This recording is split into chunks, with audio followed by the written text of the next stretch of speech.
January 1st, I will be sworn in as the mayor of New York City. What happens when a poet, activist, and son of immigrants walks into City Hall not as a protester, but as the mayor of New York City? The city that never sleeps has just chosen its loudest dreamer. Zohran Mamdani, once the voice of Astoria's streets, now holds the keys to the most powerful office in America's biggest city. But behind the cheers and flashing cameras, one question remains. Can a man who fought the system really lead it? New York City has always been a mirror of America's contradictions. Glamour and grit, power and poverty, chaos and control. But now, its political heart beats to the rhythm of an unexpected name, Zohran Mamdani. People didn't see him coming. A son of immigrants, a socialist at heart, and a voice too direct for comfort, he's forced everyone from Republicans to Democrats to pick a side. He defeated former heavyweight Andrew Cuomo, turning the Democratic establishment on its head. Suddenly, New York's mayoral race became a referendum on America's moral compass. The story begins with a man who dared to say what others whispered. In an age of polished statements and carefully crafted neutrality, Mamdani spoke about Gaza, about inequality, about how capitalism has left ordinary Americans behind. His open demand for Netanyahu's arrest sent shockwaves across Washington. The Democratic elite froze. The Republican base exploded. "Deport him," cried far-right commentators. Trump himself paused his Nobel Peace Prize campaign to label Mamdani a, quote, 100% communist lunatic on Truth Social. His insult about looks and voice was as absurd as it was revealing because it showed fear. Mamdani had made them nervous. But the pushback wasn't just from the right. Inside his own party, Democrats were anxious. They liked progressives as long as they were poetic, not practical. Mamdani's boldness, his rent-freeze proposal, and his plan for government-run grocery stores felt like an ideological earthquake.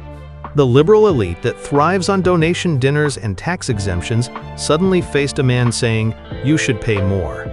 He wasn't just challenging Trumpism. He was confronting hypocrisy within his own house. His Muslim identity, worn with pride, made the conversation even more uncomfortable in a country still haunted by post-9/11 fear. Critics said he was too radical, too naive, or worse, too brown. His opponents mocked his name before understanding his ideas. In India, the irony deepened. People who celebrate every Indian-origin CEO or astronaut suddenly distanced themselves. "He's not ours," they said, as if progressives were an alien species. Yet, Mamdani carried both rejection and pride with grace.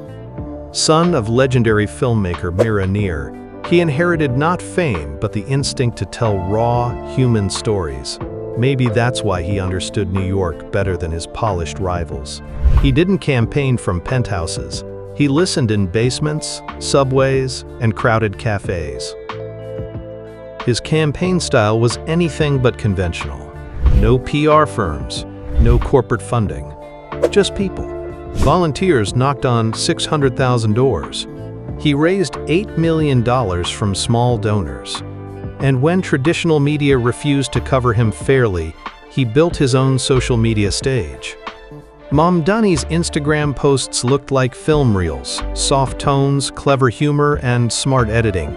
He explained ranked voting through memes. He mocked himself in short reels. He collaborated with pages like Hot Girls for Mamdani just to break the stiffness of American politics. It worked. His posts reached millions, converting apathy into action. But every movement that rises threatens power. Fox News anchors fumed on air, as if personally betrayed. "This man will turn New York into a socialist ruin," they cried. Others predicted Sharia law, burqas on the Statue of Liberty, and mass business exodus. Yet none of that stuck. What truly terrified the establishment wasn't Islam, it was influence. If Mamdani could make working-class Americans believe that government could actually care, then the corporate stranglehold on politics would loosen. That's why even Democrats whispered about reining him in. their discomfort revealed a deeper truth. Mamdani wasn't playing the same political game they were. His policies were called unrealistic, but were they really? Public transport is free and all of Europe has done it. Rent control in New Delhi has already been tested. Government grocery stores India has ration shops since decades. Mamdani wasn't importing socialism, he was exporting logic. He asked the simplest question: if the poor can survive only on subsidies and the rich survive on tax breaks, why is only one side called lazy? He compared New York's inequality with India's massive food programs and dared to ask if Modi can feed 80 crore citizens, why can't America feed its poor? Yet the biggest lesson wasn't about economics, it was about connection. Mamdani's genius lay in empathy. He spoke less about politics, more about people. He sat with cab drivers, teachers, janitors, and nurses.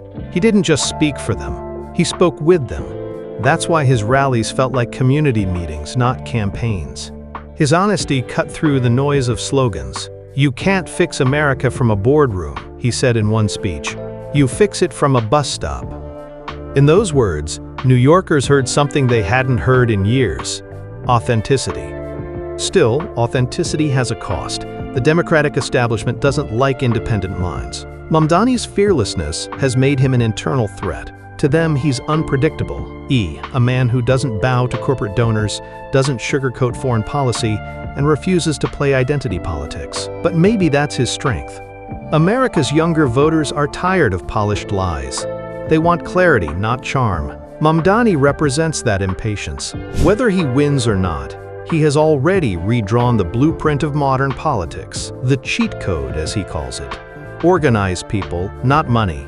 As November approaches, one question remains: can he survive the storm he's created?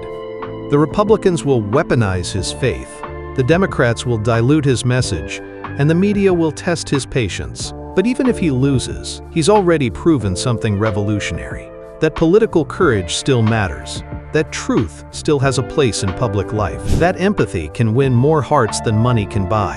And perhaps that's what the future of New York and maybe America truly looks like.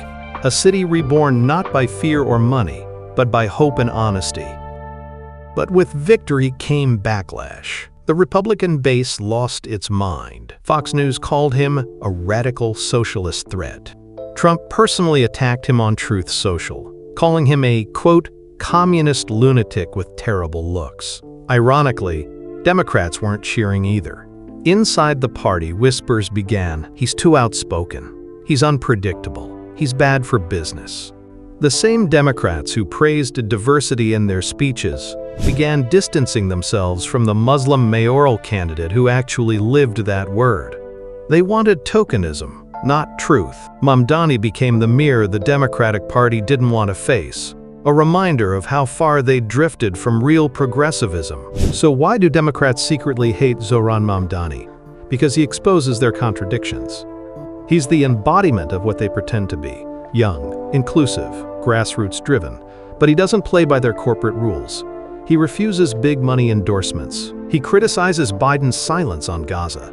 He calls out Kamala Harris for being, quote, progressive in interviews, but conservative in governance. His honesty makes comfortable politicians nervous. For decades, the Democratic Party relied on controlled opposition, safe progressives who talked big but never acted. Mamdani breaks that mold. He's not a Democrat who wants power, he's a socialist who wants justice. And that scares them. His political ideology challenges America's sacred myths. Government grocery stores, rent-frees, free public transport, these are words that sound like rebellion in a capitalist empire. His critics call it a socialist takeover, but Mamdani argues it's just common sense. If Europe can do it, why can't America, he asks. His plan isn't about luxury, it's about survival. In a city where rents skyrocket faster than wages, Mamdani's policies feel like oxygen. He wants the rich to pay their fair share, to close loopholes that let billionaires pay less tax than teachers. It's not radical, it's moral arithmetic. Now his rise poses a bigger question. Is America ready for a leader who doesn't fit the script? Mamdani represents a new generation of politicians, fearless, multicultural, and globally aware. His victory shows that people crave authenticity, not performance. In a political world full of spin, he stands as proof that you can still win by telling the truth. Whether or not he becomes mayor, his impact is already irreversible.